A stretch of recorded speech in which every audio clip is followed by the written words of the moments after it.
Gentleman's time has expired. Now I recognize the gentleman from Massachusetts, Mr. McGovern, for 5 minutes. Yes, thank you. Madam Secretary, I have to be honest, I'm deeply troubled by what this administration and this Congress are doing to so many programs that help vulnerable people and small farms. You know, we live in the richest country in the history of the world. We have 47 million Americans who are hungry or food insecure. That's a scandal, and hunger is getting worse under this administration. We actually spent a few years developing a roadmap for ending hunger in this country. The Biden-Harris administration hosted the second ever bipartisan White House Conference on Hunger, Nutrition, and Health, and out of it came a national strategy that called upon every sector of society to do their part to end hunger once and for all. And now congressional Republicans are cutting food programs indiscriminately with apparent support from the Trump administration. I mean, the administration has already taken $500 million away from food banks, and President Trump's budget goes after WIC, slashing the food budgets of pregnant women, breastfeeding moms, and young kids. Meanwhile, your department has cut farmer programs too, like the Local Food for Schools program, Local Food Purchase Assistance program, and the Leahy Farm to School program. Your department has frozen funds obligated to farmers, canceled signed contracts, and purged career staff who work directly with our farmers. And internationally, this administration is torching our global food security programs, like Food for Peace and the McGovern-Dole Food for Education and Child Nutrition Program. They're both eliminated in the White House budget. You said that food security is national security. It's mind-boggling that the administration would cut those programs. And China is filling the void. The bottom line is that these cuts are hurting people, they're hurting consumers, hungry people, our local economy, and hurting our farmers. And so, Madam Secretary, I'd urge you to read the national strategy that came out of the White House Conference on Hunger, Nutrition, and Health.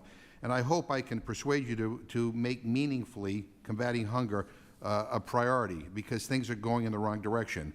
But today I need to talk about what small farmers in my state of Massachusetts are up against. We've been losing family farms in America over the last 50 years, and there are a lot of reasons for it, and it's complicated.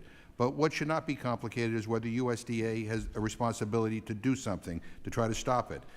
Over the years, we've heard from secretaries of agriculture like Earl Butz, who said to farmers, get big or get out, or your predecessor, Sonny Perdue, who said, quote, in America, in America, the big get bigger and the small go out. I couldn't believe he said that. I guess a simple yes or no question. Do you agree with that characterization? No, sir, Okay. I do not agree with that. And in fact, we rolled out a significant small family farm program 3 weeks ago across the board, ensuring that these farmers can survive and thrive like never before. Well, let me just I'm relieved to hear you say that you don't share that philosophy, because right now small farmers in New England are counting on you, right?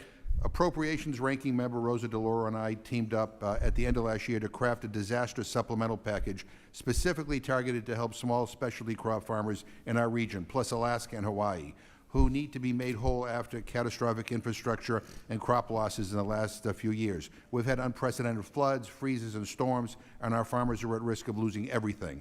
The modern farm safety net does not catch them. It was woven for farms that are much bigger or only grow a few crops.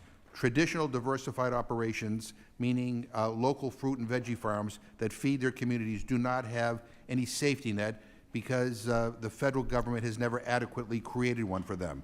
When disaster strikes, they're on their own. That's why we created this Farm Recovery and Support Block Grant to finally change that.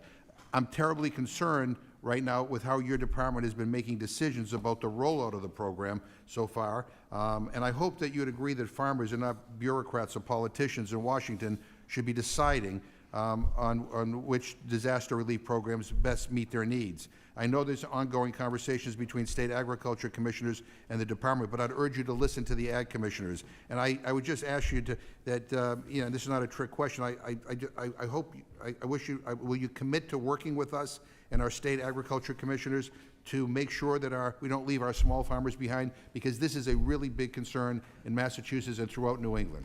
Yes, sir, and have had multiple conversations with Congresswoman DeLauro and your ag commissioners. We've met with your state 8 different times on this, and we'll be rolling that out very, very quickly. Yeah, I think there's a concern based on some of these conversations that the USDA is not quite understanding the uniqueness of some of these smalls in New England.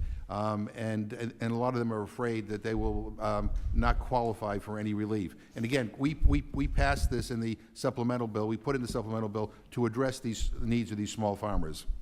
Yes, sir. Gentleman yields back. Now recognize the gentleman from California, Mr. LaMalfa, for 5 minutes. Thanks for joining us, Madam Secretary. Appreciate you being here, and we've got a lot to do.